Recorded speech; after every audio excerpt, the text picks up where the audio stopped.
Hi guys, today's episode we're going to be looking at understanding networking in IT, basically protocols and the key concepts. So welcome back to Tech Edge Africa's podcast. I'm Regan Enoch, and today we're going to dig into something very IT professional, every IT professional needs to understand, which is networking. And I don't mean career networking this time, I mean the technical kind. The protocols, the systems, the frameworks that keep the internet and all of our devices connected. Whether you're starting out in IT or you're looking to brush up on your skills, we're going to break down the basics and give you a clear picture of what you need to know. So let's dive deep into the world of networking and how it really works behind the scenes. All right, let's start with the basics. What is networking in IT? At its core, networking is about connecting devices so that they can share information. This could be two computers sitting right next to each other, or millions of devices across the globe, all communicating through the internet. But this communication doesn't just happen on its own. There's a whole infrastructure and set of rules that govern how data is shared.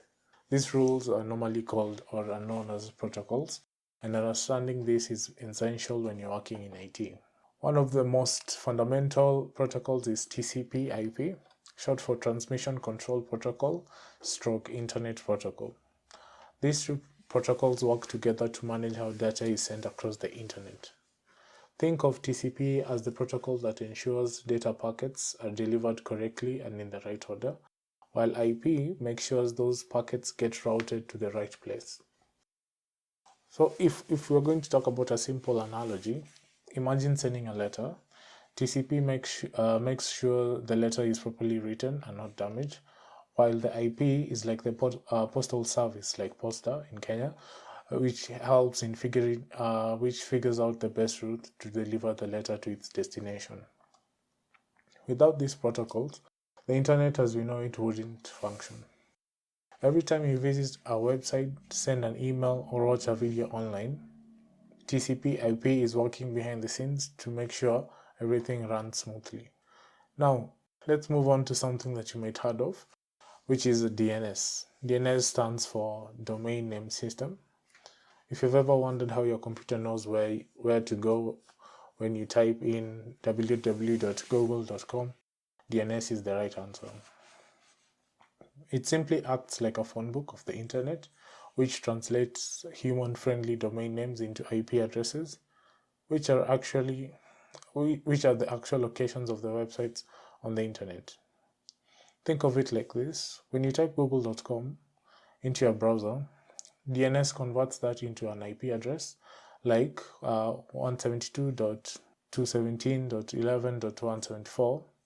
Your browser then uses that IP to find and connect to the Google servers.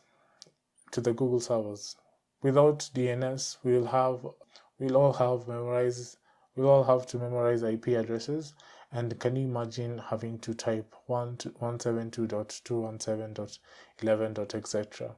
every time you want to use a search engine?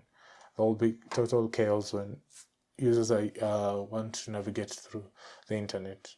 Another key concept in networking is subnetting. If you've ever worked in IT, you've probably heard of subnet, which are used to divide large networks into smaller, more manageable pieces. Subnetting allows organizations to create multiple smaller networks within a larger one. This improves the performance and makes it easier to manage traffic. For example, let's say you have a large company with hundreds of devices. Rather than having all these devices communicate on the same network, which will create a ton of congestion, you can split the network into subnets. This way, devices that frequently communicate with each other stay on the same subnet, reducing traffic and improving overall efficiency. We can't talk about networking without mentioning routing. Routers are the backbone of modern networks, driving traffic between networks. Every time you send data across the internet, routers are responsible for figuring out the best path for the data to travel. They use something called routing tables, which are like maps of the internet showing how different networks are connected. One key protocol used in routing is BGP, or Border Gateway Protocol. This actually makes the internet a truly global network. It allows different networks, whether they belong to large corporations, governments, or service providers, to exchange routing information, ensuring data can travel across the world. Now, I want to touch on, moving on, we want to touch on firewalls. These are the very essential part of network security. They are normally designed to monitor and control incoming and outgoing network traffic. A firewall acts as a barrier between a trusted internal network and untrusted external networks, such as the internet. It decides which traffic is allowed through based and pre-based security rules, predefined security rules, sorry. There are different types of firewalls, but at the core, they help prevent unauthorized access to your network while still allowing legitimate communication. In a world where cyber threats are constantly evolving, firewalls are our crucial first line of defense. Now, before we warm up, I want to quickly mention the OSI model. This is a framework that helps us understand how different networking protocols interact with each other. The OSI model divides networking into 7 layers, starting from the physical layer, like cables and switches, all the way to the application layer, where programs like your web browser operate. It's a great way of conceptualize how data travels from one point to another in a network. And each layer has its own protocol and functions. So to sum it all up, networking in IT is complex, but once you understand the basics, it starts to make a lot of sense. Protocols like TCP, IP, and DNS are foundational. Routing keeps everything connected, and security tools like firewalls protect our networks from harm. It is all about ensuring that devices can communicate effectively and securely. If you're just getting into networking, don't worry.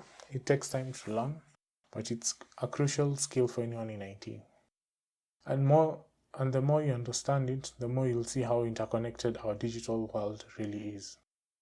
Alright, now to wrap it up for today's episode, I hope you found this breakdown for networking concepts helpful. If you did, don't forget to follow us and share this episode with your friend.